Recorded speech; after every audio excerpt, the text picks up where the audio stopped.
말씀과 기도로 하나님과 사람 앞에 거룩해집시다. 아멘. 네. 혹시 여러분의 삶 가운데 모든 열정이 다 소진되고 혼자라는 외로움에, 실패에 대한 두려움에 그렇게 정말로 깊은 어둠과도 같은 그런 밤을 경험해 보신 적은 없습니까? 우리가 인생을 살아가면서 그런 어려움들을 경험할 때가 있습니다. 신앙적으로는 이렇게 표현할 수 있을 것 같습니다. 우리 하나님의 부르심을 따라 달려왔지만 돌아오는 것은 거절과 반대뿐이라면 더 이상 내가 이제 참지 못하겠다. 주님, 내가 더 이상 이것을 감당하지 못할 것 같습니다. 모든 것을 포기하고 싶었던 그런 밤은 없으십니까? 오늘 읽었던 이 사도행전 18장 말씀, 이 배경적으로 보면 바울이 이런 밤 가운데 처했던 것 같습니다. 이 어두운 밤, 고통 가운데 하나님께서 바울을 위로하시고 바울을 다시 세워주시는 그 말씀을 전해주고 있습니다. 이 이야기의 배경은 이제 고린도 지역에 복음을 선포하러 바울이 찾아간 것입니다. 여러분 잘 알고 있는 것처럼 이 고린도는 로마 시대 때 굉장히 중요한 그런 도시였고 가장 번성했던 항구 도시였고 상업 도시였습니다. 여러분 그런데 이 화려한 이면에 보면 이 고린도는 도덕적으로 극심하게 타락해 있었습니다. 우상 숭배가 만연했습니다. 그리고 지독한 개인주의가 들끓었던 곳이 바로 이 고린도 지역이었습니다. 이 고린도인처럼 살다라는 그런 말이 있는데 이게 어떤 의미냐면 방탕하게 살고 있다라는 그런 말로 표현될 정도로 이 고린도 지역이 영적으로 그렇게 타락해 있었던 곳입니다. 지금 사도 바울이 2차 선교 여행의 막바지에 접어들었는데 지금 이 완악한 도시 고린도에 도착해서 이제 복음을 선포하려고 준비한 건 아니겠습니까? 그런데 이 고린도에 들어오기 바로 직전의 도시가 어디였냐면 아테네였습니다. 그럼 그곳에서 바울은 많은 철학자들, 지혜가 뛰어난 자들과 이제 변론하면서 어쩌면 자기가 가지고 있는 지식으로 복음을 전하려고 했던 그런 마음이 더 열망이 더 컸는지도 모르겠습니다. 그래서 결국 어떻게 됐어요? 그곳에서 조롱과 냉담뿐이었고 어떠한 결과도 내지 못하는 그런 실패를 경험하게 됐습니다. 그러니 그 마음이 어땠을까요? 실패와 좌절감으로 가득했을 것입니다. 그리고 다시 이제 고린도 지역에 와서 복음을 선포하는데 자신의 마음을 어떻게 표현하고 있냐면 고린도전서 2장에 보면 이렇게 얘기합니다. 내가 너희 가운데 거할 때에 약하고 두려워하고 심히 떨었다. 이렇게 얘기하고 있습니다. 지금 바울의 마음이 어땠는지를 우리가 한번 생각해 보면 좋을 것 같습니다. 그러면 이 사도 역시 위대한 사도였던 바울 역시 지금 어떻다라는 거예요? 두려워하고 있고 약해져 있고 심히 떨고 있는 그런 상황이다라고 말하는 것 아니겠습니까? 그럼 고린도 지역에서 바울은 천막을 짓는 사람 아니었겠습니까? 그러니까 주중에는 천막을 짓는 이 생업을 하고 이제 유대 그 인들과 만나기 위해서 안식일날 회당에 가서 그들에게 복음을 선포하는 일을 해왔습니다. 그런데 그 유대인들의 반응이 어떤지 여러분 잘 아시지 않습니까? 그들이 받아들이지 않자 바울이 얘기합니다. 너희 피가 너희 머리로 돌아갈 것이요. 나는 깨끗하니라. 그래서 어떻게 하겠다는 거예요? 이제 내가 이방인으로 가겠다. 이방인들에게 복음을 전하겠다라고 선포하고 있습니다. 여러분 어쩌면 지금 이 바울의 마음 가운데 그 이전에 어땠어요? 실패를 경험했고 지금 또 뭘 경험하고 있는 거예요? 유대인들의 극심한 반대를 경험하고 있습니다. 그리고 이제 새롭게 이방인들을 향해서 나아가려고 하는 그 결단의 과정을 겪고 있는데 그때 마음이 어땠을까요? 그가 굉장히 힘들고 어려웠던 것 같습니다. 그래서 예수님께서 그를 찾아오신 것 아니겠습니까? 밤의 환상 가운데 그를 위로하시며 말씀하십니다. 두려워하지 말고 침묵하지 말고 말하라. 내가 너와 함께 할 것이다. 이 약속의 말씀을 어쩌면 우리에게도 그대로 들려주시는 것 아니겠습니까? 우리가 힘들고 어려운 이 어둠의 밤을 걸어가고 있다면 하나님께서 우리를 다시 일으켜 세우실 것입니다. 어떻게 그 하나님의 말씀이 우리를 변화시키는지 함께 나누길 원합니다. 첫 번째 주님이 뭐라고 말씀하시냐면 밤에 주께서 환상 가운데 바울에게 말씀하시되 두려워하지 이렇게 말씀하십니다. 모든 사명의 그 장애물을 뛰어넘으라는 것입니다. 두려워하지 말라. 이렇게 명령하시는 것 아니겠습니까? 어쩌면 이 말씀은 위로이자 명령을 담고 있는 그런 말씀입니다. 이 아덴에서의 실패, 고린도 교인들의 완악함, 유대인들의 거센 반대 앞에서 그 깊은 두려움 가운데 사로잡혀 있는 바울에게 네가 두려워하는 것을 알고 있다. 그런데 두려워하지 말라. 이렇게 말씀하고 있는 건 아니겠습니까? 여러분, 우리가 기억할 것은 이것입니다. 두려움은 하나님의 사람을 침묵하게 만들고 그 사명을 포기하게 하는 가장 강력한 사탄의 무기라는 것입니다. 우리 안에 혹시 이런 두려움은 없습니까? 그래서 주님께서는 이 바울의 마음을 움직이시기 위해서 말씀해 주시는 건 아니겠습니까? 여러분 한번 잘 생각해 보십시오. 이제 코로나가 많이 끝난 지 오래됐고 그게 우리 사회에 영향을 지금 미치지 못한다라고 말할 수는 없을 것 같습니다. 특히 우리 교회 안에서는 더 그런 것 같습니다. 이게 뭐 지난 뉴스지만 이렇게 보다가 코로나 블루라는 이야기를 들어보셨을 거예요. 여러분 그렇게 갑작스럽게 이 두려움의 바이러스 때문에 사회적 거리두기라든지 여러 가지 경제적 위기라든지 미래에 대한 불확실성 때문에 사람들이 우울감에 빠졌다는 거예요. 이 블루가 우울감이라는 뜻이거든요. 우리나라 말로 하면 코로나 우울이라는 뜻입니다. 정신의학적인 그런 질병을 얘기하고 있는 거예요. 그래서 사람들이 어떻게 했냐면 많이 그렇게 우울감에도 빠지고 어려움을 겪었습니다. 여러분 그런데 한번 깊이 한번 생각해 보십시오.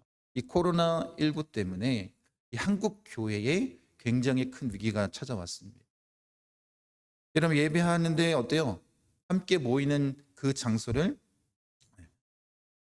꺼리기 시작했고 또 이제 전도와 선교는 멈췄고 여러 가지 어려움들이 발생했습니다.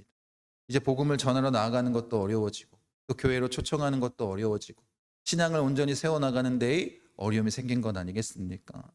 여러분 어쩌면 우리가 교회의 세상의 빛과 교회가 세상의 빛과 소금과 같은 역할을 감당해야 됨에도 불구하고 그 사명은 어떻게 해요? 행하지 못하게 하는 또 여러 가지 두려움이 우리를 엄습한 것 아니겠습니까? 어쩌면 이 바울과도 비슷한 우리의 상황인지도 모르겠습니다. 바로 이런 교회 앞에 하나님께서 바울에게 말씀하신 것처럼 동일하게 말씀해주고 있는 것 같습니다. 여러분 바울이 이 겪었던 두려움 앞에 또 우리가 이 시대를 살아가면서 이런 두려움 앞에 하나님께서 분명히 우리에게 전해주시고 있는 그 메시지를 듣기를 원합니다. 존 번연이 쓴 철로 역정이라는 그 책에 보면 이런 얘기가 나옵니다. 주인공 크리스천이 순례 여정을 걸어가는데 이 순례의 길을 막는 가장 큰 장애물이 뭐냐면 의심의 성에 있는 그 성주였던 절망의 거인이었습니다. 이 크리스천이 소망이라는 동료와 함께 길을 걸어가고 있는데 쉬운 길을 가고자 그 쉬운 길을 찾아갑니다. 결국에서 어떻게 됐을까요? 아무런 빛도 들어오지 않는 이 절망의 거인에게 잡혀서 감옥에 갇히는 신세가 됐습니다. 그리고 매일 이 절망의 거인이 찾아와서 속삭이는 거예요. 뭐라고 속삭이냐면 어차피 너희는 여기서 나갈 수가 없다. 그러니 스스로 목숨을 끊어라. 계속해서 뭘 얘기하고 있는 거예요? 모든 희망이 사라졌다라는 것을 이야기하고 있습니다. 여러분 사실 이것이 두려움의 본질 아니겠습니까? 두려움은 우리를 절망의 감옥에 가두고 우리에게 뭐라고 속삭인다는 거예요? 더 이상 너희에게는 소망이 없다. 계속해서 그렇게 말한다는 것이. 너는 이것을 할 수 없어. 너희는 실패했어. 여러분 그때 이 크리스천이 이 절망의 감옥에서 뛰쳐나올 수 있었던 이유가 뭐냐면 약속이라는 열쇠를 기억해냈습니다. 그리고 그 약속을 붙잡고 감옥의 문을 열고 나오기 시작합니다. 여러분 이 책에 기록된 이 내용을 통해서 기억할 것이 한 가지가 있습니다. 이게 뭐냐면 두려움을 이길 수 있는 열쇠는 단 한 가지밖에 없는 그게 뭐라는 거예요? 하나님의 약속의 말씀이라는 것입니다. 이거 약속의 말씀을 기억해내고 약속의 말씀으로 그 두려움을 이겨낸 것처럼 우리 역시 마찬가지 아니겠습니까? 그 두려움을 이길 수 있는 방법은 뭐냐면 바로 그 하나님의 약속의 말씀입니다. 여러분 성경에 보면 하나님 뭐라고 말씀하세요? 두려워하지 말라. 계속해서 말씀하십니다. 성경을 앞뒤로 잘 읽어보면 하나님께서 그냥 그렇게만 명령하시는 것이 아니라 그 명령하신 이유를 분명하게 말씀하신다는 거예요. 왜 너희가 두려워하지 말아야 되는지. 그러면서 뭘 얘기해 주실까요? 하나님의 약속을 말씀하십니다. 그래서 10절에 보면 오늘 본문 10절에 보면 그 이유를 세 가지로 말씀하세요. 두려워하지 말아야 될 이유. 첫 번째가 뭐예요? 내가 너와 함께하기 때문에. 그리고 아무도 너를 못 해치기 때문에. 그리고 이 성에 나의 백성이 많기 때문이다 라고 말씀하신다는 것입니다. 여러분 우리의 용기, 우리가 두려움을 이길 수 있는 용기는 우리의 의지에서 나오는 것이 아닙니다. 뭐에서 나올까요? 오직 하나님의 그 약속의 말씀, 그 말씀을 통해서 우리가 이길 수 있는 것 아니겠습니까? 여러분 이것을 잊지 않는 자가 되길 원합니다. 그래서 이사야서에 보면 그렇게 두려워 떠는 이스라엘 백성들에게 하나님 이렇게 말씀하십니다. 같이 한번 읽어보겠습니다. 두려워하지 말라, 내가 너와 함께함이라. 놀라지 말라, 나는 내 하나님이 됨이라. 내가 너를 굳세게 하리라. 참으로 너를 도와주리라. 참으로 나의 의로운 오른손으로 너를 붙들리라. 아멘. 여러분이 좋아하시는 말씀 아니겠습니까? 그 약속의 말씀을 우리에게 주십니다. 예수님도 마찬가지입니다. 예수님께서 이 제자들을 파송하시면서 그 세상의 두려움을 이길 수 있는 방법을 이렇게 마태복음 10장에 말씀하시는데, 몸은 죽여도 영혼은 능히 죽이지 못하는 자들을 두려워하지 말고 오직 몸과 영혼을 능히 지옥에 멸하실 수 있는 하나님을 두려워하라고 명하십니다. 여러분 이 말씀을 잘 듣고 여러분이 기억해야 될 것은 한 가지입니다. 여러분이 정말 이 세상의 두려움을 이기길 원한다. 예수님 뭐라고 말씀하셨냐면 누구를 두려워하라는 거예요? 하나님을 두려워하라는 거예요. 하나님을 경외하라는 거죠. 그러면 뭘 이길 수 있다라는 거예요? 이 세상의 두려움을 이길 수 있다. 그것이 예수님의 말씀입니다. 여러분 그러니 여러분은 두려워할 이유가 없습니다. 왜 그렇다고요? 이미 우리에게 약속의 말씀을 주신 건 아니겠습니까? 여러분 그러니 정말로 이 약속의 말씀을 믿고 나가는 자가 되길 원합니다. 혹시 여러분 마음 가운데 이런 두려움이 있습니까? 실패에 대한 두려움, 거절에 대한 두려움, 또 미래에 대한 두려움, 사람들의 시선에 대한 두려움이 있습니까? 여러분 이번 한 주간 여러분이 이런 마음을 가지고 기도하며 나아갔으면 좋겠습니다. 혹시 내 마음 가운데 이런 두려움의 요소가 있습니다. 그런데 주님, 내가 이 두려움을 하나님의 약속의 말씀을 가지고 이겨나가겠습니다. 두려워하지 말라. 내가 너와 함께함이니라.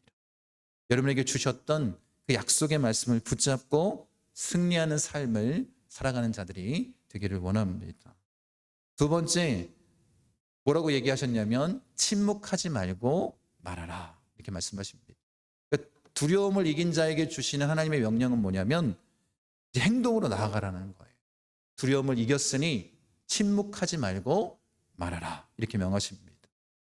이런 복음을 전하기에 너무나도 부적절한 상황일 수 있습니다. 사람들이 냉담하고 또 잠재적인 핍박 앞에서 주님이 우리에게 주시는 명령은 뭐라는 거예요? 침묵하지 말고 말하라. 이렇게 말씀하십니다. 침묵을 깨고 반드시 복음의 진리를 선포하는 것.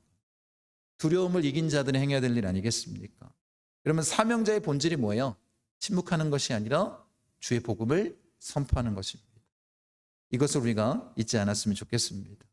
그렇게 복음의 진리를 선포하는 자가 되길 원합니다. 여러분 요즘 시대는 참 이상해진 것 같습니다. 거짓, 조작된 가짜 진실을 진짜처럼 믿는 시대가 되어버린 것 같습니다. 여러분 그렇게 AI를 이용하든 여러 가지 언론을 이용하든 그렇게 거짓 메시지를 가지고 그것을 계속 듣다 보면 그게 진짜처럼 여겨지게 됩니다. 그러면 잘 생각해 보세요. 이 거짓을 진실처럼 진리처럼 믿고 있는 그런 많은 사람들 앞에 여러분들이 진짜 진리를 선포한다고 한번 생각해 보십시오. 어떤 일이 벌어질까요? 시대를 쫓아가지 못하는, 이런 표현 죄송합니다, 꼰대 같다고 이렇게 말할 수도 있고, 그리고 뭐라고 말할까요? 이게 제일 무서운 건데, 다수의 의견에 반대하는 혐오 세력이라고 그렇게 몰아가는 게 지금 시대 아니겠습니까? 여러분 잘 생각해 보십시오. 이런 시대 가운데 우리가 예수 그리스도의 복음의 진리를 선포한다는 것은 그리스도인들이 그런 두려움 때문에 뭐하고 있다고요? 이제 복음의 진리를 선포하지 않으려고 침묵하고 있는 것이 문제 아니겠습니까? 혹시 우리가 이런 마음을 가지고 나가는 것은 아닌지 돌아봤으면 좋겠습니다. 우리가 기억할 것은 뭐라고요? 주님은 우리를 부르실 때 주의 복음을 선포하는 자로 부르셨다는 거예요. 침묵하지 말고 말하라. 유일한 참 진리이신 예수 그리스도 복음의 진리를 선포하라 말씀하시는 건 아니겠습니까? 존 스토트가 쓴 비교할 수 없는 그리스도라는 책에 보면 지금 이 시대, 종교다원주의 시대 속에서 이 기독교의 유일성에 대해서 변증하면서 이런 얘기를 합니다. 모든 종교가 결국은 어때요? 같은 진리를 향하는데 다른 길을 간다라고 말하는 그 주장에 앞서서 예수 그리스도만이 뭐라는 거예요? 유일한 구원의 길이다라는 것을 성경과 역사를 통해서 그렇게 강력하게 주장하고 있는 책입니다. 여러분 물론 존스토가 이 책에서 이런 얘기도 합니다. 다른 종교와의 대화는 필요하다고 필요하지 않다고요? 당연히 필요합니다. 근데 중요한 건 뭐냐면 기독교 복음의 유일성과 최종성을 희석시키는 방향으로는 나아가서는 안 된다는 거예요. 우리가 그들에게 복음을 전하고 그들을 변화시키고 하나님의 자녀가 되게 하는 것. 이거 우리의 사명 아니겠습니까? 그래서 그들과 관계를 맺는 것은 상관이 없지만 그리스도의 유일성을 희석시키는 일은 행하면 안 된다는 것 아니겠습니까? 복음의 진리를 우리가 담대히 선포해야 되는 것 아니겠습니까? 여러분 그러니 어쩌면 우리가 예수 그리스도의 복음의 진리를 선포하는 것이 요즘 시대를 살아갈 때에 어쩌면 가장 큰 도전이 될 수 있습니다. 왜 그렇습니까? 다른 사람과의 그 좋은 관계를 위해서 우리가 그렇게 얘기하지 않을 수 있습니다. 그리고 세상 사람들이 기독교인들을 뭐라고 비난하고 있어요? 너희는 너무 독선적이라고. 왜 너에게만 유일한 구원의 길이 있냐고 말하냐고. 이런 이야기를 듣지 않습니까? 그런 이야기가 듣기 싫어서 우리가 침묵하고 복음의 진리를 선포하지 않는다. 우리가 어떻게 그리스도인이라고 말할 수 있겠습니까? 여러분 지금 침묵하지 말고 말하라 라고 선포하셨던 예수님의 그 진정한 의미는 뭐냐면 너희가 침묵하지 말고 이 복음의 유일성을 오직 예수 그리스도만이 참 구원의 길임을 선포하라고 말씀하시는 건 아니겠습니까? 이것을 우리가 잊지 않았으면 좋겠습니다. 여러분 침묵하지 말아라 여기 할 때 이 침묵이라는 의미는 어떤 거냐면 특히 이런 의미예요. 말할 수 있음에도 불구하고 의도적으로 침묵하는 상태를 얘기합니다. 그러니까 어떻다라는 거예요? 복음의 진리를 말할 수 있는 내가 입도 있고 여러 가지 상황과 환경에 처해 있음에도 불구하고 내가 뭐 하고 있다는 거예요? 말하지 않고 입을 닫고 있다는 거예요. 이렇게 침묵하지 말라는 건 아니겠습니까? 두려움 때문에 주변의 여러 가지 상황에 타협해서 침묵하는 그 일을 행하지 말라라고 분명히 말씀하십니다. 그러면서 뭐라고 말씀하세요? 말하라 이렇게 말씀하시는데 이 말하라는 동사 자체는 그냥 말하라라는 그런 의미입니다. 사람들과 말하는 것처럼. 어떤 의미냐면 일상 속에서 만나는 모든 사람들에게 누구를 선포하라는 거예요? 예수 그리스도 복음의 진리를 선포하라는 것입니다. 여러분 예레미야 선지자에 대해서 잘 아시지 않습니까? 그가 하나님의 말씀을 전할 때 얼마나 큰 핍박이 있었습니까? 그래서 뭐라고 얘기해요? 내가 다시는 여호와를 선포하지 않겠다. 그 이름으로 말하지 않겠다. 근데 그때마다 어때요? 마음에서 불같은 것이 일어나서 다시 선포하지 않습니까? 여러분 이게 예수 그리스도 복음의 진리에 하나님께 그 성령의 충만함에 온전히 사로잡힌 자의 모습 아니겠습니까? 우리 역시 그렇게 행하는 자가 되길 원합니다. 여러분 사도들도 마찬가지입니다. 베드로와 요한이 공회에 끌려갔을 때 예수의 이름으로 말하지 말라고 얘기했을 때 그들이 뭐라고 얘기합니까? 우리는 보고 들은 것을 하지 않을 수 없다. 여러분 침묵하지 말고 말하라 할 때 이 말하라의 명령은 여러분 어렵게 생각하지 마십시오. 무슨 강단에서 설교하는 것처럼 대중들을 많이 모여놓고 막 외치는 것처럼 길거리에 가서 창피하지만 그렇게 복음을 선포하라 이런 의미가 아닙니다. 이 말하라의 의미는 뭐라고요? 일상에서 만나는 사람들에게 주의 복음을 선포하라는 것입니다. 그것이 여러분이 할 일 아니겠습니까? 직장에서 점심을 먹으며 이 동료들에게, 힘들어하는 동료들에게 내가 기도해 줄게요. 이렇게 말할 수 있는 거 아니겠습니까? 여러분 잠자리에 들기 전에 자녀들에게 예수님의 그 사랑의 모습을 전해줄 수 있는 건 아니겠습니까? 또 내가 사랑하는 친구가 정말 힘들어하고 어려워할 때 고민을 들어주면서 하나님의 말씀 가운데는 이렇게 행하라고 하셨어. 충분히 말할 수 있는 건 아니겠습니까? 여러분 여러분의 삶을 한번 돌아봤으면 좋겠습니다. 진짜 여러분이 그리스도인으로서 침묵하지 않고 있는지, 내 모든 일상 가운데 예수 그리스도를 드러내는 삶을 살아가고 있는 그것을 돌아보기를 원합니다. 이제 마지막으로 주님이 하신 말씀이 이것입니다. 그렇게 두려워하지 말고 침묵하지 말고 말하라.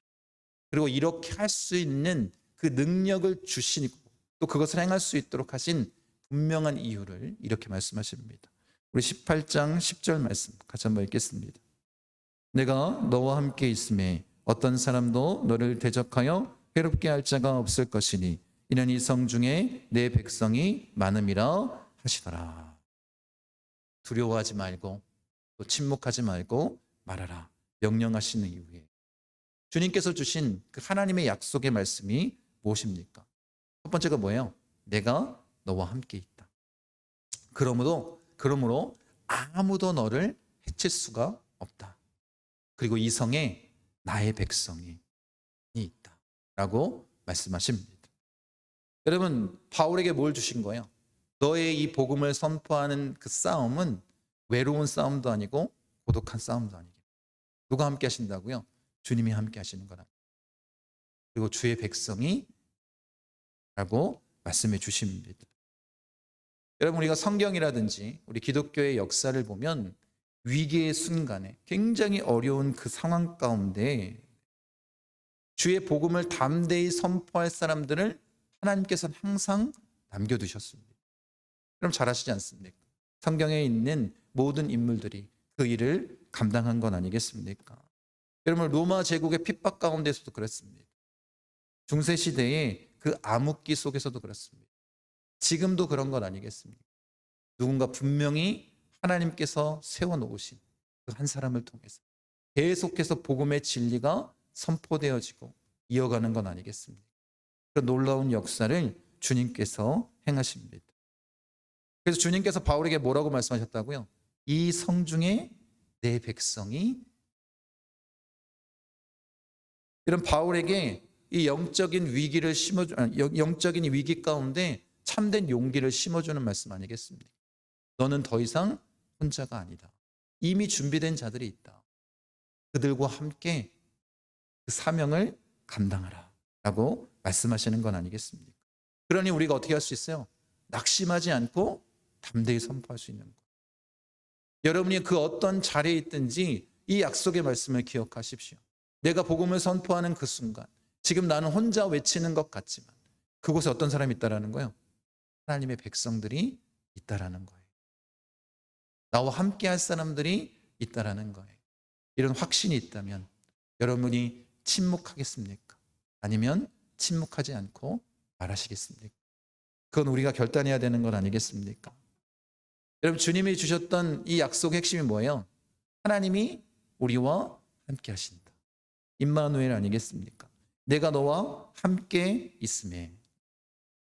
여러분 구약에 보면 하나님께서 이 하나님의 사람들을 어딘가에 보내실 때 항상 하시는 약속의 말씀이 뭐예요? 내가 너와 함께 하겠다라는 거. 그 임마누엘의 약속을 계속해서 주십니다. 이게 가장 위대한 약속 아니겠습니까? 이것을 여러분 잊지 마십시오. 누가 우리와 함께 하신다고요? 하나님이 우리와 함께 하십니다. 내가 어느 상황과 환경 가운데 있다 할지라도 누가 함께 하신다고요? 하나님이 함께 하십니다. 그리고 나서 말씀하십니다. 어떤 사람도 너를 대적하여 해롭게 할 사람이 없다. 여러분, 그런데 바울을 보세요. 바울이 이 약속의 말씀을 듣고 가는 곳마다 뭘 당했을까요? 핍박과 박해를 당했습니다. 그럼 이 약속의 말씀은 핍박과 박해가 없을 것이다, 이렇게 말씀하신 것이 아니라 하나님께서 약속하신 것은 이것입니다. 그 어떤 핍박도 궁극적으로 너에게 준 그 사명을 지고 나아가는 그 길을 방해할 수 없다라는 거예요. 여러분, 어쩌면 우리가 예수 믿는 사람이기 때문에 이 세상이 우리를 싫어하고 박해할 수밖에 없습니다. 이건 예수님께서 말씀하신 것입니다. 당연한 거다라는 거예요. 그런데 지금 주님이 주신 그 약속은 뭐냐면 우리의 사명이 무너지지 않도록 끝까지 우리를 지켜주시겠다는, 그 어느 누구도 우리를 해치지 못하도록, 이것이 주님의 약속 아니겠습니까? 이것을 믿는 자들이 되기를 원합니다. 그러면서 뭐라고 말씀하셨다고요? 이 성중에 백성이 많다. 여러분, 바울이 봤을 때는 유대인들에게 그렇게 반대하고 또 유대인들의 핍박 가운데 내몰아졌을 때 그 마음이 어땠겠습니까? 혼자 있는 것처럼 느껴지지 않았겠습니까? 외로움 가운데 부르짖었을 때 하나님이 약속하신 것은 이곳에 누가 많다라는 거예요? 하나님의 백성이 많다라는 것을 말씀해 주셨습니다. 여러분, 엘리야가